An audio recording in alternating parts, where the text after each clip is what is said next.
Hello students, it is Uday sir for you, and now I am going to teach you about your first chapter of geography, which title is our environment. It means इसमें इस class में आप लोगों को जो आपका social study है उसके अलग अलग सेक्शन होंगे, 3 पार्ट होंगे, और इस 3 पार्ट में आप लोगों ने जैसे मेरे पहले वीडियो में पढ़ा होगा कि ज्योग्राफी होता है, हिस्ट्री होता है, सिविक्स होता है, तो उसमें हम लोग सबसे फर्स्ट चैप्टर ज्योग्राफी के फर्स्ट चैप्टर यानी आवर एनवायरनमेंट के बारे में पढ़ेंगे। इसको आप लोग ध्यान से पढ़ेंगे, इस वीडियो को बढ़िया से वॉच करेंगे ताकि जो भी वर्ड इसमें आपको पढ़ने हैं वो आपको क्लियर हो जाए। तो सबसे पहली चीज़ की व्हाट इज एनवायरनमेंट।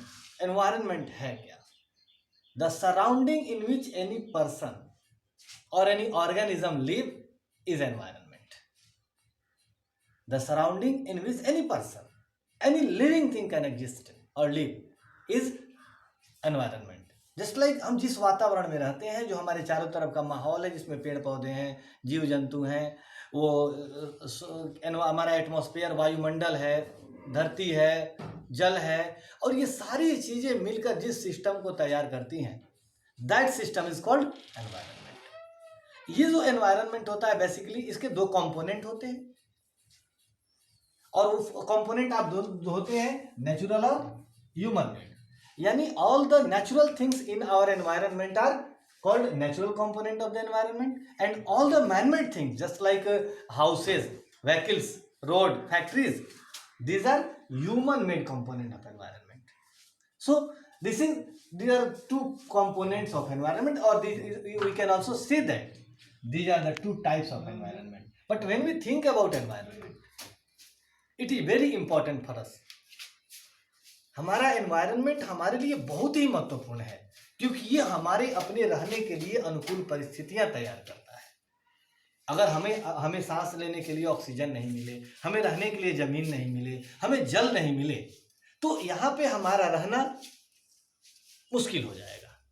यानी किसी भी परिस्थिति को हम एनवायरनमेंट नहीं कह सकते हैं। The condition which provides us, the condition which is favourable to live is called environment. When we think about the domains, because हमारा जो एनवायरनमेंट होता है उसमें कई पार्ट होते हैं, इन पार्ट को डोमेन कहा जाता है। और बेसिकली एनवायरनमेंट में 4 डोमेन होते हैं। There are 4 domains of the environment. Let's watch. First जो एनवायरनमेंट का डोमेन है उसका नाम है लिथोस्फीयर, और लिथोस्फीयर जो होता है वो सॉलिड पार्ट होता है।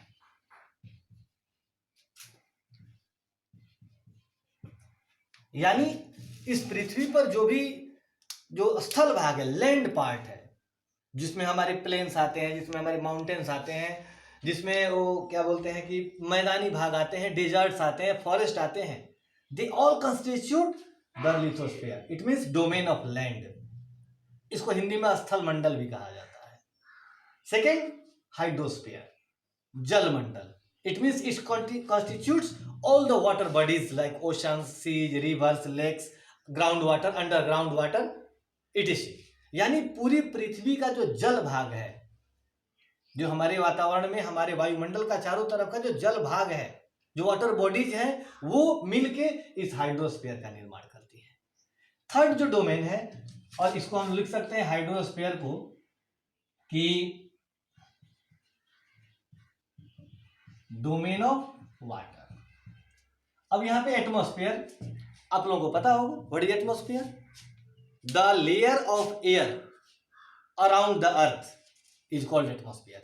हमारी पृथ्वी के चारों तरफ जो एक हवा का आवरण है, जिसमें हम सांस लेते हैं, जिसमें हमें सांस लेने के लिए ऑक्सीजन मिलता है, पेड़ पौधों को उनके भोजन बनाने के लिए कार्बन डाइऑक्साइड मिलता है, तो ये जो एटमॉस्फेयर है, ये जो एयर का जो एक तरह से ब्लैंकेट है, इन्वेलप है, जो पृथ्वी के चारों तरफ है, इसे ही एटमॉस्फेयर कहा जाता है। इसको हम लोग कह सकते हैं डोमेन ऑफ एयर।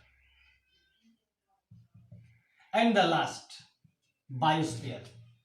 और बायोस्फीयर क्या है? हिंदी में इसे जैवमंडल कहते हैं। और बायोस्फीयर का मतलब एक जो लैंड, एयर और वाटर, ये तीनों जब इंटरेक्ट होते हैं, जब एक ऐसा जोन जहां पे ये तीनों मिलकर लाइफ सपोर्टिंग कंडीशन तैयार करते हैं, उसे ही वायुमंडल कहा जाता है, उसे ही बायोस्फीयर कहा जाता है, जैवमंडल कहा जाता है। I repeat again that the narrow contact zone between land, air and water which provides us favorable condition to live for an organism, that is called biosphere. यानी जो बायोस्फीयर ही वो परिस्थिति है, वो कंडीशन है जहां पर कोई भी जीव रह सकता है, क्योंकि हमें जीवित रहने के लिए इन तीनों की आवश्यकता होती है। तो ये बायोस्फीयर रहा। उसके बाद अब सब अगली चीज कि ये जो आपने डोमेन्स देखे, इन सभी के बीच में एक रिलेशन होता है। जो भी हमारी जो लिविंग थिंग्स हैं, जो नॉन लिविंग थिंग्स हैं, जो नेचुरल हैं, जो मैन मेड हैं, they all have a interact relation between them and this relation in which they affect each other is called ecosystem. यहां पे हम बायोस्फीयर को डोमेन, लाइफ सपोर्टिंग जोन कह सकते हैं, क्योंकि ये यही वो जगह है जब जो हमारे लिए लाइफ सपोर्टिंग कंडीशन तैयार करता है। तो इकोसिस्टम का मतलब a relation between all the component of an environment which affects us, which make us favourable condition to live is called ecosystem.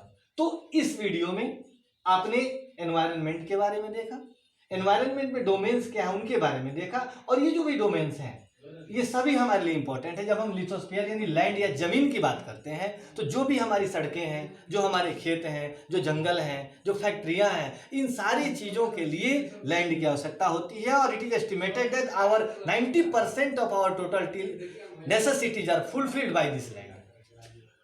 Hydrosphere, जब हम वाटर की बात करते हैं तो कहा जाता है वाटर इज लाइफ, जल ही जीवन है।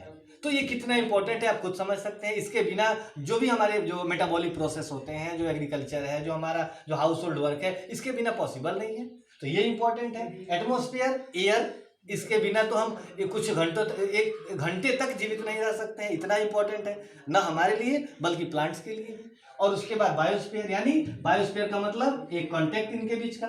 तो इस प्रकार से अगर हम देखें तो एनवायरनमेंट हमारे लिए बहुत महत्वपूर्ण है।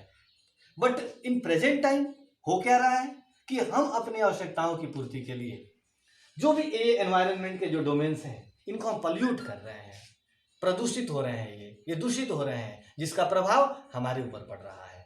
हमें चाहिए कि हम अपने आप को इसके प्रति अवेयर करें, जागरूक करें, न केवल खुद जागरूक करें बल्कि लोगों को भी जागरूक करें, और ताकि हम एक ऐसी परिस्थिति तैयार कर सकें जहां पे हम अपने एनवायरनमेंट को प्रोटेक्ट करते हुए, सेफ करते हुए हम अपने आप को एक बेटर फील करें। इस वीडियो में इतना ही, दैट्स ऑल। फिर अगले वीडियो में अगले चैप्टर के साथ।